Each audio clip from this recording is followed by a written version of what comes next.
नमस्कार, good morning. मैं राकेश कपूरिया आप सबका कमला मोदी गर्ल्स कॉलेज के यूट्यूब चैनल पर स्वागत करता हूं। आज हम पढ़ेंगे भारत के तटवर्ती मैदान के बारे में।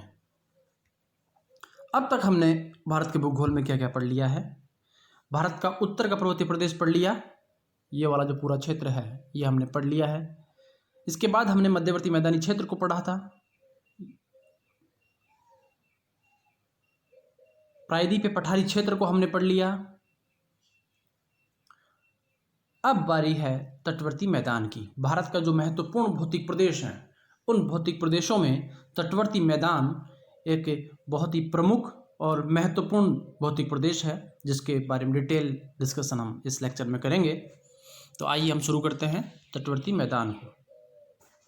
तटवर्ती मैदान इस मैप में आप देखिए तो ये वाला जो पूरा क्षेत्र है वो तटवर्ती मैदान है, और इस तटवर्ती मैदान के पश्चिमी भाग में अरेबियन सी है और पूर्वी भाग में बे ऑफ बंगाल है, यानी कि समुद्र का क्षेत्र है। ये पूरा जो है ओशियन रीजन है, और इसके जो पूर्वी क्षेत्र है यहाँ पर और इसके जो पश्चिमी क्षेत्र है यहाँ पर पर्वत श्रृंखलाएँ हैं। एक दीवार की भांति पर्वत श्रृंखलाएँ हैं। यहाँ पर पश्चिमी घाट है और यहाँ पर पूर्वी घाट है। तो तटवर्ती मैदान जो है भारत का, वह भारत के तटीय क्षेत्रों में एक सक्रिय पट्टी में स्थित जलोढ़ निर्मित संरचना है। याद रखेंगे, जलोढ़ निर्मित संरचना है। ऐसी संरचना भारत के मध्यवर्ती मैदानी क्षेत्र में आपको देखने को मिली थी, और दूसरी संरचना ये यहाँ तटवर्ती मैदान में मिल रही है। इसकी उत्पत्ति प्लीस्टोसीन काल से होलोसीन काल तक, दो कालों में, वर्तमान में ये निर्माण की प्रक्रिया में है। वर्तमान में होलोसीन काल चल रहा है और इस काल में भी जलोढ़ निर्मित संरचना का विकास हो रहा है। तो प्लीस्टोसीन काल में इसकी उत्पत्ति शुरू हुई और वर्तमान में यह चालू है। नदियों द्वारा लाए गए जलोढ़ों से हुई है। नदियां अपने साथ जो मलबा लेके आ रही हैं उस मलबे का निक्षेपण इस क्षेत्र में करती जा रही हैं, और इस निक्षेपण से इस जलोढ़ मैदान का निर्माण हो रहा है। समुद्री तरंगों द्वारा अपर्दन की प्रक्रिया एवं निक्षेपण का तटवर्ती क्षेत्र के विकास में योगदान है।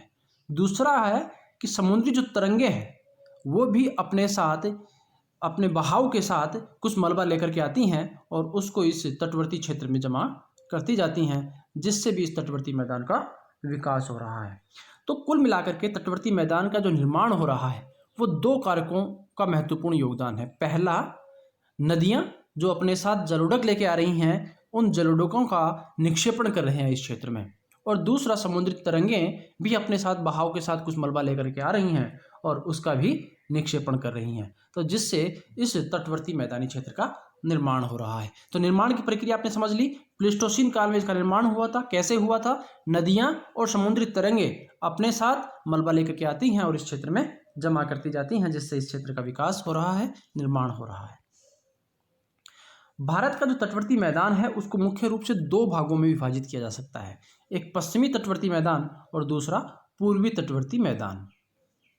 भारत के मैप में आप यहाँ से लेकर के ये वाला जो पूरा क्षेत्र है ये पश्चिमी तटवर्ती मैदान है, और ये वाला जो पूरा क्षेत्र है वह पूर्वी तटवर्ती मैदान है। लोकेशन आप याद रखेंगे, ये पूर्वी तटवर्ती मैदान है और ये पश्चिमी तटवर्ती मैदान है।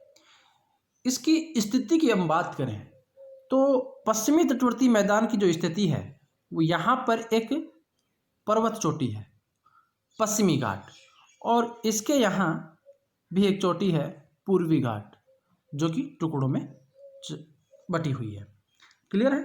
तो पश्चिमी घाट पर्वत के पश्चिम में तथा अरेबियन सी है यहाँ, अरेबियन सी के पूर्व में, अरेबियन सी के पूर्व में और पश्चिमी घाट पर्वत के पश्चिमी भाग में जो मैदानी क्षेत्र है उसको हम कहते हैं पश्चिमी तटवर्ती मैदान। क्लियर है? पूर्वी तटवर्ती मैदान की बात करें तो पूर्वी जो घाट पर्वत श्रृंखला है उसके पूर्व में और बे ऑफ बंगाल, बंगाल की खाड़ी यहाँ है, इस बंगाल की खाड़ी के पश्चिमी भाग में जो मैदानी क्षेत्र विकसित हो रहा है उस मैदानी क्षेत्र को हम कहते हैं पूर्वी तटवर्ती मैदान। तो लोकेशन आप मैप में ट्रेस कर सकते हैं आराम से कि पश्चिमी तटवर्ती मैदान किसके बीच में है और पूर्वी तटवर्ती मैदान किसके बीच में है। क्लियर? पश्चिमी तटवर्ती मैदान का विस्तार गुजरात से कन्याकुमारी तक, गुजरात से कन्याकुमारी तक इसका विस्तार है। यहाँ आप फिर देखें, यहाँ ये गुजरात वाला पूरा हिस्सा है और यहाँ तमिलनाडु में भारत का जो दक्षिणतम बिंदु है कन्याकुमारी, यहाँ तक ये पूरा क्षेत्र जो है वह भारत का पश्चिमी तटवर्ती मैदान कहलाता है। इसमें गुजरात, महाराष्ट्र, गोवा, कर्नाटक, केरल और तमिलनाडु, गुजरात, महाराष्ट्र, गोवा, कर्नाटक, केरल और तमिलनाडु, इन राज्यों में पश्चिमी तटवर्ती मैदान का विस्तार है। याद रखेंगे और मैप में इसको खोजने की कोशिश करेंगे कहाँ तक इसका विस्तार है। इसको अलग अलग क्षेत्रों में अलग अलग नामों से जाना जाता है। जैसे गुजरात से गोवा तक का जो हिस्सा है, गुजरात से गोवा तक का जो हिस्सा है वह कोंकण तट कहलाता है, कोंकण तट कहलाता है। गुजरात से गोवा तक, याद रखेंगे इस चीज़ को, गुजरात से गोवा तक का जो क्षेत्र है वह कोंकण तट कहलाता है। गोवा से मंगलोर तक का जो तट है, मंगलोर, बेंगलुरु नहीं, मंगलोर तक का जो तट है वह कन्नड़ तट कहलाता है। कनारी तट भी कहते हैं या कन्नड़ तट कहते हैं। ठीक है, गोवा से मंगलोर तक का जो क्षेत्र है वह कन्नड़ तट कहलाता है। कर्नाटक वाला क्षेत्र है, कन्नड़ भाषा का क्षेत्र है, याद रखेंगे इस चीज़ को। तो कन्नड़ तट कहाँ से कहाँ तक है? गोवा से मंगलोर तक। मंगलोर से कन्याकुमारी तक का जो हिस्सा है, यह वाला जो हिस्सा है वो कहलाता है मालाबार तट। तो 3 भागों में हम पश्चिमी तटवर्ती मैदान को बांट सकते हैं। गुजरात से गोवा तक कोंकण तट, गोवा से मंगलोर तक कन्नड़ तट और मंगलोर से कन्याकुमारी तक मालाबार तट के नाम से जाना जाता है। क्लियर है? गुजरात, महाराष्ट्र, गोवा, कर्नाटक, केरल और तमिलनाडु में फैला हुआ है। गुजरात से कन्याकुमारी तक इसका विस्तार है। पश्चिमी तटवर्ती जो मैदानी क्षेत्र है उसकी कुछ विशेषताएं हैं कि पश्चिमी तटवर्ती मैदान की सर्वाधिक चौड़ाई जो है, सबसे ज़्यादा चौड़ाई जो है नर्मदा और ताप्ती नदी के मुहाने पर, यानी कि जो गुजरात वाला तटवर्ती क्षेत्र है वहाँ पर इसकी चौड़ाई सर्वाधिक है। यानी कि हम कह सकते हैं कि हमने 3 भागों में पश्चिमी तटवर्ती मैदान को बांटा था, उसमें सबसे जो चौड़ा भाग है वह कोंकण तट कहलाता है। क्लियर है? मालाबार तट पर अनेक लेगून झीलें पाई जाती हैं। लेगून झीलें क्या होती हैं? समुद्र तटवर्ती जो क्षेत्र होता है, समुद्र तटवर्ती जो क्षेत्र होता है उस क्षेत्र में समुद्री लहरें अपर्दन करती जाती हैं, तो तट का अपर्दन करती जाती हैं और इस प्रकार की संरचना, यानी कि जल अंदर जाता है और यहीं पर घूम करके वापस आ जाता है। यहाँ पर जो समुद्री तरंगें चल रही हैं वो इस क्षेत्र में मलबे का निक्षेपण करती जाती हैं, जिसके कारण इस क्षेत्र की गहराई जो है वो कम होती है। ठीक है, खारे पानी की उथली हुई जो झीलें होती हैं उनको लेगून झीलें कहा जाता है, लेगून झीलें कहा जाता है।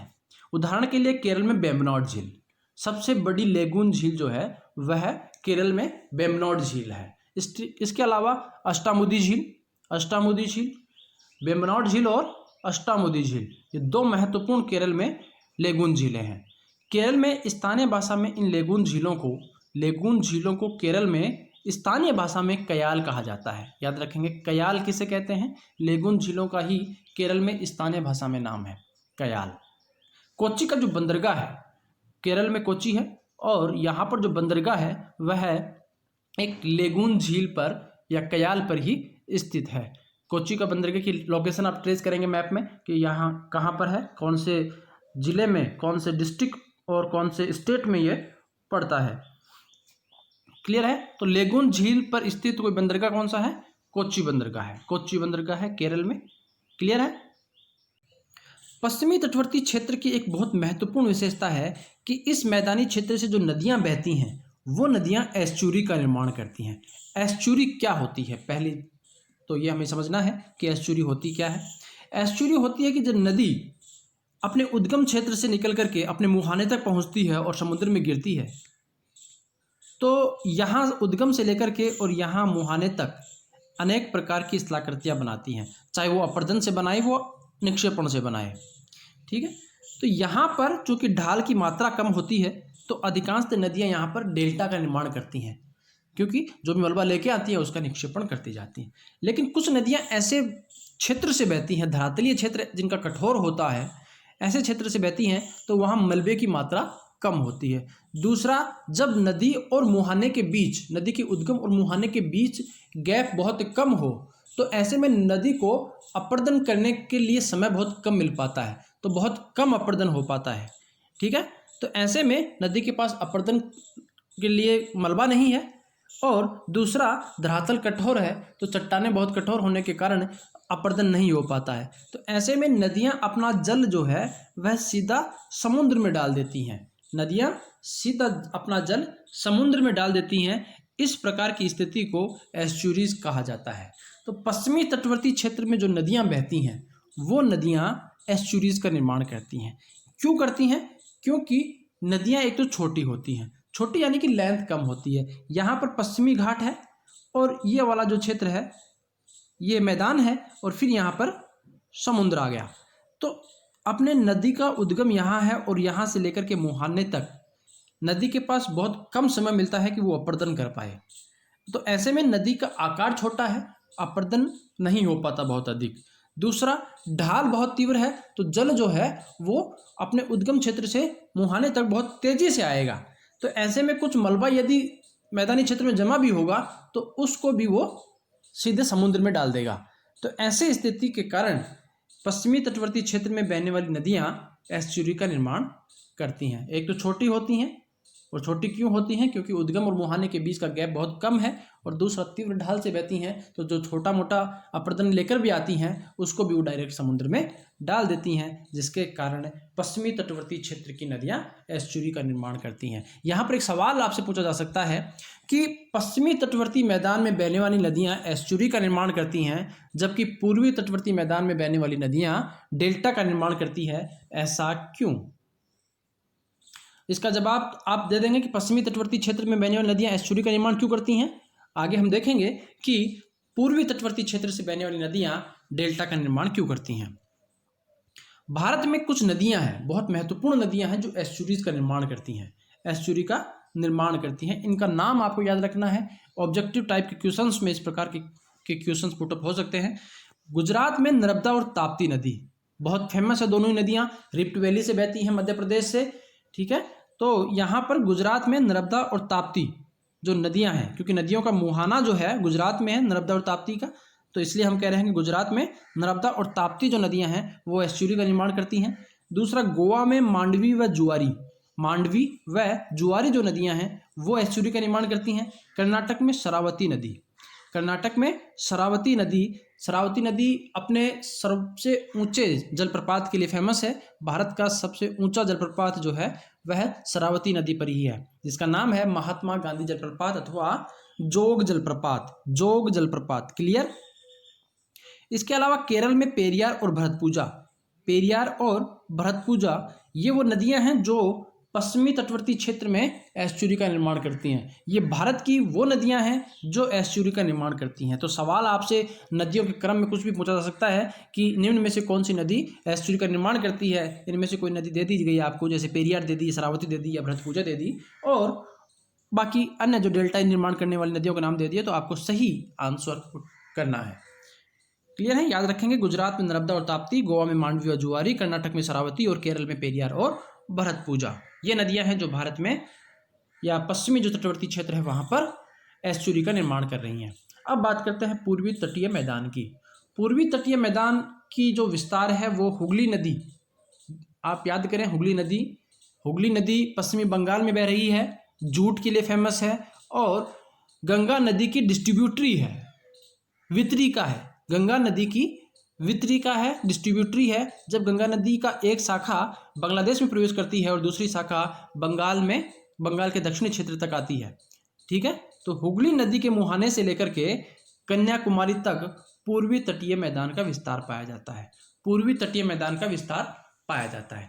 इसमें पश्चिमी बंगाल, उड़ीसा, आंध्र प्रदेश और तमिलनाडु, यहाँ पर एक सवाल आपसे पूछा जा सकता है कि ऐसा राज्य जिसका विस्तार पूर्वी तथा पश्चिमी तटीय मैदानों में है उसका नाम है तमिलनाडु। दोनों प्रकार के तटीय मैदानों में, पूर्व में भी और पश्चिम में भी, जिसका क्षेत्र आता है वो है तमिलनाडु। क्लियर है? तो तमिलनाडु ऐसा राज्य है जहां पर पूर्वी तटीय मैदान का भी विस्तार है और पश्चिमी तटीय मैदान का भी विस्तार है। यहाँ भी अलग अलग क्षेत्रों में इस तटीय क्षेत्र को अलग अलग नामों से जाना जाता है। जैसे उड़ीसा में उत्कल तट कहा जाता है इसको, उड़ीसा में उत्कल तट अथवा कलिंग तट भी कहते हैं, कलिंग तट भी कहते हैं। उड़ीसा में उत्कल तट अथवा कलिंग तट। कृष्णा और गोदावरी नदियों के जो बीच का जो क्षेत्र है, कृष्णा और गोदावरी, मैप में आप दोनों नदियों का मुहाना ट्रेस करेंगे और पता करेंगे कृष्णा और गोदावरी वाला बीच का क्षेत्र कौन सा है, तो उसको कहते हैं उत्तरी सरकार तट। उत्तरी सरकार तट कृष्णा और गोदावरी नदियों के बीच का क्षेत्र कहलाता है। यानी कि उड़ीसा का जो दक्षिणी भाग है, दक्षिणी तटवर्ती क्षेत्र है वह, और तमिलनाडु का जो उत्तरी तटवर्ती क्षेत्र है उसके बीच का जो क्षेत्र है वह उत्तरी सरकार तट कहलाता है। यानी कि आंध्र प्रदेश का जो तटवर्ती क्षेत्र है उसको हम उत्तरी सरकार तट के नाम से जानते हैं। तमिलनाडु में इस तट को कोरोमंडल तट कहते हैं, कोरोमंडल तट कहते हैं। इस नाम को याद रख लें, आगे भी आपको इसकी आवश्यकता पड़ेगी। तमिलनाडु में कोरोमंडल तट। तो उड़ीसा में उत्कल अथवा कलिंग तट, कृष्णा और गोदावरी नदियों के बीच में यानी कि आंध्र प्रदेश वाला जो क्षेत्र है उसमें उत्तरी सरकार तट, और तमिलनाडु में इसको कोरोमंडल तट के नाम से जाना जाता है। यहां पर भी कुछ प्रमुख लेगून झीलें पाई जाती हैं, जैसे उड़ीसा में चिल्का झील, उड़ीसा में चिल्का झील, आंध्र प्रदेश में पुलिकट झील। उड़ीसा में चिल्का झील और आंध्र प्रदेश में पुलिकट झील। चिल्का झील भारत का सबसे बड़ी खारे पानी की झील है, भारत की सबसे बड़ी खारे पानी की झील चिल्का झील है। याद रखेंगे किस राज्य में है, उड़ीसा में है। दूसरी है आंध्र प्रदेश में पुलिकट झील, आंध्र प्रदेश में पुलिकट झील। पुलिकट झील आंध्र प्रदेश और तमिलनाडु की सीमा पर स्थित है। पुलिकट झील आंध्र प्रदेश और तमिलनाडु की सीमा पर स्थित है। इसी झील के बीचों बीच में आंध्र प्रदेश में श्री हरिकोटा द्वीप स्थित है। एक द्वीप है, बहुत ही महत्वपूर्ण द्वीप है, भारत का लॉन्चिंग पैड स्टेशन है जहां से उपग्रह लॉन्चिंग की जाती है श्री हरिकोटा से। तो श्री हरिकोटा किस झील के अंदर स्थित है, तो आपको इसका आंसर देना है पुलिकट झील, जो कि आंध्र प्रदेश और तमिलनाडु की सीमा पर स्थित है। आंध्र प्रदेश और तमिलनाडु की सीमा पर पुलिकट झील के अंदर बीचों बीच में श्री हरिकोटा द्वीप स्थित है। पूर्वी तटीय मैदान से निकलने वाली नदियां डेल्टा का निर्माण करती हैं। पूर्वी तटीय क्षेत्र से जो नदियां निकलती हैं, तटवर्ती क्षेत्र से जो नदियां निकल रही हैं, जो बह रही हैं, वो नदियां डेल्टा का निर्माण कर रही हैं। ऐसा क्यों है? इसका सबसे प्रमुख कारण है पूर्वी तटीय मैदान का ढाल एक तो मंद है। पूर्वी जो तटीय मैदान है इसका ढाल बहुत ही मंद है। दूसरा, पूर्व की ओर बहकर के बंगाल की खाड़ी में गिरने वाली नदियों ने पूर्वी घाट को जगह जगह से काट दिया है। पूर्वी घाट से जो नदियां बह रही हैं वो नदियां पूर्वी घाट को जगह जगह से काट चुकी हैं, जिससे घाटी में इनका वेग कम हो जाता है। घाटी में वेग कम हो जाता है तो समय अधिक लगता है मुहाने तक पहुंचने में, और वो वेग कम होने के कारण जो मलबा लेकर के आती हैं उसको वहीं पर समुद्र के मुहाने पर ही छोड़ देती हैं। तीसरा कारण है मंद ढाल के कारण पूर्वी नदियों का वेग तट तक पहुंचते पहुंचते मंद हो जाता है तथा नदियां कई धाराओं में बढ़ जाती है, देखो हो क्या रहा है कि पूर्वी तटवर्ती मैदान से जो नदियां आ रही हैं वो या तो प्रायद्वीपीय क्षेत्र में जो सतपुड़ा और विंध्याचल वाला क्षेत्र है वहां से आ रही हैं, या फिर पश्चिमी घाट पर्वत से आ रही हैं। पश्चिमी घाट पर्वत का जो पूर्वी हिस्सा है वहां से आ रही हैं। और दूसरा, यहाँ पर एक दीवार की भांति पहले यहाँ पर पूर्वी घाट था और यहाँ पर मैदानी क्षेत्र का निर्माण हो रहा है। हो क्या रहा है कि यहाँ से यहाँ की जो दूरी है, उद्गम से मुहाने तक की दूरी है, एक बहुत ज़्यादा दूरी है, गैप बहुत ज़्यादा है। तो ऐसे में नदी को अपर्दन करने के लिए समय अधिक मिलेगा।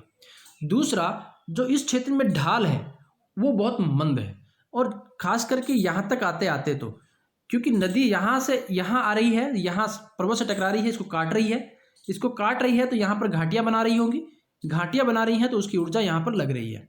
तो धीरे धीरे यहाँ पर नदी का वेग जो है वो कम हो जा रहा है, ठीक है। और नदी जैसे ही मुहाने तक पहुँचती है तो ढाल बहुत मंद हो जाता है, वेग बहुत मंद हो जाता है। तो ऐसे में नदियाँ जो हैं वो अनेक प्रकार की धाराओं में बढ़ जाती हैं और अपना मलबा इन्हीं धाराओं के बीच में निक्षेपित करती जाती हैं, जिससे डेल्टा का निर्माण हो रहा है।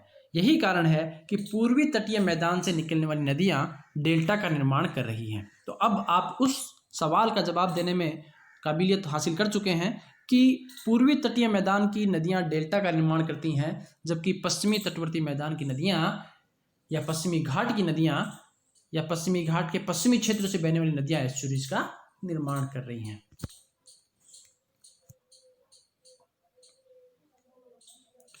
अतः नदियां अपने जलोढ़कों को समुद्र में पहुंचाने से पहले ही तट पर निक्षेपित कर देती हैं, जिससे डेल्टा का निर्माण हो रहा है। डेल्टा की एक विशेषता होती है कि यह समुद्र की ओर बढ़ता जाता है, समुद्र की ओर बढ़ता जाता है। इस प्रकार पूर्वी तटीय क्षेत्र का निर्माण अनेक नदियों के डेल्टाई क्षेत्रों से मिलकर के हुआ है, इसलिए यह एक जलोढ़क निक्षेप का क्षेत्र है। इसलिए यह एक जलोढ़क निक्षेप का क्षेत्र है। यही कारण है कि पूर्वी तटीय मैदान बहुत अधिक उपजाऊ है। और इसका जो कोरोमंडल तट है, कोरोमंडल तट आप याद करेंगे कि कहाँ पर है। कोरोमंडल तट तमिलनाडु का जो तटवर्ती क्षेत्र है उसको हम कोरोमंडल तट कह रहे हैं। तो कोरोमंडल तट को दक्षिणी भारत का अन्न का भंडार कहा जाता है, दक्षिणी भारत का अन्न का भंडार कहा जाता है। क्लियर है। पूर्वी तटीय मैदान की चौड़ाई 80 से 100 किलोमीटर है। पूर्वी तटीय मैदान की चौड़ाई अधिक है, यह 80 से 100 किलोमीटर है। आपने पिछले जो स्लाइड थी उसमें आपने देखा कि किस प्रकार से नदियां डेल्टाई क्षेत्र का निर्माण कर रही हैं और एक उपजाऊ क्षेत्र का निर्माण कर रही हैं। इससे आप एक अनुमान लगा सकते हैं कि पूर्वी तटीय मैदान की जो चौड़ाई है वो अधिक है पश्चिमी तटीय मैदान की तुलना में। यहाँ पर हम बात करें पूर्वी तटीय मैदान की चौड़ाई जो है 80 से 100 किलोमीटर है, जबकि जो पश्चिमी तटवर्ती मैदान है उसकी जो चौड़ाई होगी वो लगभग जो ताप्ती और नर्मदा नदी का जो मुहाना है वहाँ पर लगभग 15 से 20 किलोमीटर, और जैसे जैसे दक्षिण की ओर आते हैं तो इसकी चौड़ाई जो है बहुत कम हो जाती है। तो अर्थात पूर्वी तटीय मैदान की चौड़ाई जो है पश्चिमी तट की तुलना में अधिक है। पूर्वी तट अधिक चौड़ा है पश्चिमी तट की तुलना में। इसका कारण क्या है कि पूर्वी तटीय मैदान चौड़ा होने का प्रमुख कारण है प्रायद्वीपीय पठार की बड़ी नदियों का प्रभावित होना। प्रायद्वीपीय पठार की जो बड़ी नदियां हैं इन टर्म्स ऑफ वॉल्यूम और लेंथ, दोनों के मामले में जल की मात्रा और लंबाई दोनों की मात्रा में प्रायद्वीपीय क्षेत्र से बहने वाली नदियां लंबी हैं तो डेल्टा का निर्माण करती हैं। गोदावरी, कृष्णा, कावेरी आदि नदियां अपने साथ भारी मात्रा में मलबा लेकर आती हैं, जिससे निक्षेप से पूर्वी तटीय मैदान का निर्माण हो रहा है। इसके अतिरिक्त प्रायद्वीपीय पठार का ढाल भी जो है वह दक्षिण पूर्व की ओर है। ढाल जो है प्रायद्वीपीय पठार का, हमने प्रायद्वीपीय पठार पढ़ा था तो हमने देखा था कि ढाल जो है प्रायद्वीपीय पठार का वह है दक्षिण पूर्व की ओर है। तो अधिकांश जो प्रायद्वीपीय पठार से जो नदियां निकल रही हैं वो निकल करके और दक्षिण पूर्व में बंगाल की खाड़ी में आकर के गिर रही हैं। तो ऐसे में एक तो कारण हो गया कि प्रायद्वीपीय क्षेत्र की नदियां बड़ी हैं, बहुत लंबी दूरी तय करके आती हैं, अपने साथ मलबा लेकर के आती हैं, ठीक है, तो डेल्टा का निर्माण कर रही हैं। डेल्टा के निर्माण के कारण अब स्वाभाविकतः है जो तटीय क्षेत्र है वहाँ पर मलबे का निक्षेपण होगा और मैदान जो है वो चौड़ा होगा। प्रमुख नदियाँ गोदावरी, कृष्णा और कावेरी, ये प्रमुख नदियाँ हैं इस क्षेत्र में जो बहती हैं, ये भारी मात्रा में अपने साथ मलबा लेके आती हैं और इस क्षेत्र में निक्षेपण करती जाती हैं।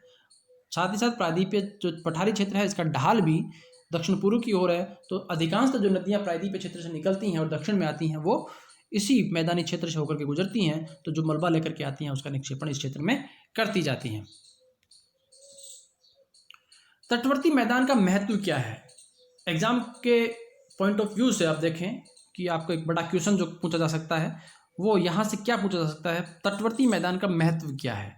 तटवर्ती मैदान पूर्वी और पश्चिमी तटवर्ती मैदानों में चावल, गन्ना और नारियल की खेती व्यापक रूप से होती है। इसके अलावा काजू, सुपारी और रबड़, गरम मसाले, उष्णकटिबंधीय फल और ताड़ के कुंज पाए जाते हैं।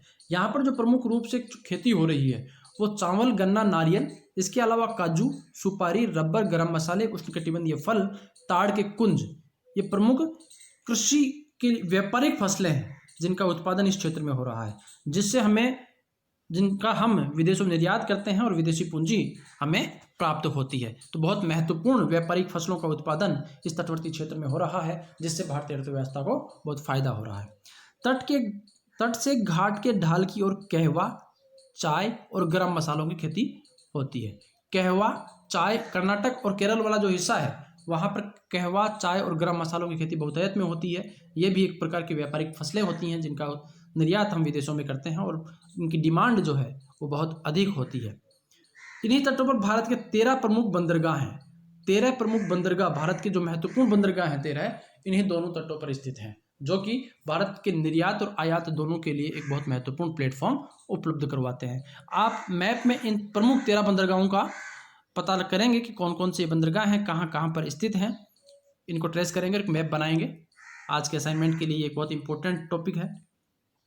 पश्चिमी तट पर केरल में मोनोजाइट, पश्चिमी तट पर केरल में मोनोजाइट नामक बहुमूल्य खनिज प्राप्त होता है। बहुमूल्य खनिज प्राप्त होता है मोनोजाइट। मोनोजाइट दुनिया में कुछ ही क्षेत्रों में प्राप्त होता है और उसमें केरल का जो तटवर्ती क्षेत्र है वो बहुत महत्वपूर्ण है। इस बहुमूल्य खनिज का उपयोग मुख्य रूप से परमाणु ऊर्जा के निर्माण में किया जाता है। इसका थोड़ा सा प्रिस्क्राइब करके, इसको थोड़ा सा बहुत बड़े तरीके से इसको बना करके, और मोनोजाइट का उपयोग परमाणु ऊर्जा के निर्माण में किया जाता है। दोनों तटों के किनारे पर पेट्रोलियम पदार्थों की संभावनाएं बहुत अधिक है। जो तटीय क्षेत्र है उसका निर्माण जो है वो कभी अवतलित हुआ, कभी उन्मज्जित हुआ, कभी निमज्जित हुआ, जिसके कारण इस क्षेत्र में अवसादी चट्टानों का निर्माण हो रहा है और इन्हीं अवसादी चट्टानों में पेट्रोलियम पदार्थों की प्राप्त होने की संभावनाएं बहुत अधिक हैं। गोदावरी और कावेरी नदी के डेल्टाई क्षेत्रों में खनिज तेल की पर्याप्त संभावनाएं हैं और यहाँ पर प्राप्त हो चुका है, जिनका व्यापारिक दृष्टिकोण से उत्पादन भी शुरू हो गया। केजी बेसिन का नाम आपने सुना होगा। केजी बेसिन यानी कि कावेरी गोदावरी बेसिन, कावेरी गोदावरी बेसिन, ये वाला जो पूरा क्षेत्र है वहाँ पर खनिज तेल की पर्याप्त संभावनाएं हैं और वर्तमान में यहाँ पर खनिज तेल प्राप्ति शुरुआत हो चुकी है। व्यापारिक उद्देश्य से उत्पादन शुरू हो चुका है। रिलायंस इंडस्ट्रीज जो है, रिलायंस पेट्रोलियम जो है, यहाँ पर खनिज भंडारों का दोहन करने के लिए भारत सरकार के द्वारा नामित एक कंपनी है। पूर्वी और पश्चिमी तटों पर नमक बनाया जा रहा है। इसके अलावा नमक बनाया जा रहा है पूर्वी और पश्चिमी तटीय क्षेत्रों में। दोनों तटों पर औपनिवेशिक काल से ही व्यापारिक नगरों की स्थापना हुई। बहुत महत्वपूर्ण व्यापारिक नगर, यानी कि तटवर्ती क्षेत्र जो है शुरुआत से ही व्यापार के केंद्र रहे हैं। औपनिवेशिक काल में जब पुर्तगाली आए, पुर्तगाली सबसे पहले वास्को डी गामा जो है भारत आया केरल में, और यहीं पर उन्होंने, इसके बाद में जो पुर्तगाली आए उन्होंने अपनी कंपनियां जो हैं वो इन क्षेत्रों में स्थापित करी। जैसे मुंबई, चेन्नई, बेंगलुरु, कोलकाता, ये प्रमुख नगर थे जो औपनिवेशिक काल से डेवलप होते रहे। पूर्वी तटीय क्षेत्रों में नदी, मंदिरों और उद्योगों का जमघट सा हो गया। वर्तमान समय में देखें तो पूर्वी तटीय क्षेत्र चूंकि उसकी चौड़ाई अधिक है तो यहाँ पर मंदिर और उद्योगों का सा जमघट सा हो गया है। मदुरई, तंजावुर, कांचीपुरम, रामेश्वरम, धनुषकोटी आदि प्रमुख नगर मंदिरों और उद्योगों के लिए प्रसिद्ध है। स्वास्थ्य की दृष्टि से देखें और पर्यटन की दृष्टि से देखें तो भी तटवर्ती क्षेत्र बहुत महत्वपूर्ण है। यहाँ पर पंजीम, वास्को, मझगांव, जुहू, चेन्नई, पुरी, ये तटवर्ती क्षेत्र बहुत प्रसिद्ध हैं। इनका आप मैप में लोकेशन ट्रेस करेंगे सभी की, कि पंजीम कहाँ है, वास्को, मझगांव, जुहू, चेन्नई और पुरी, ये दक्षिणी प्रायद्वीपीय क्षेत्र, खास करके जो तटवर्ती मैदानी क्षेत्र है वहाँ के प्रमुख स्वास्थ्य की दृष्टि से और पर्यटन की दृष्टि से महत्वपूर्ण केंद्र है। थैंक यू आप सबका।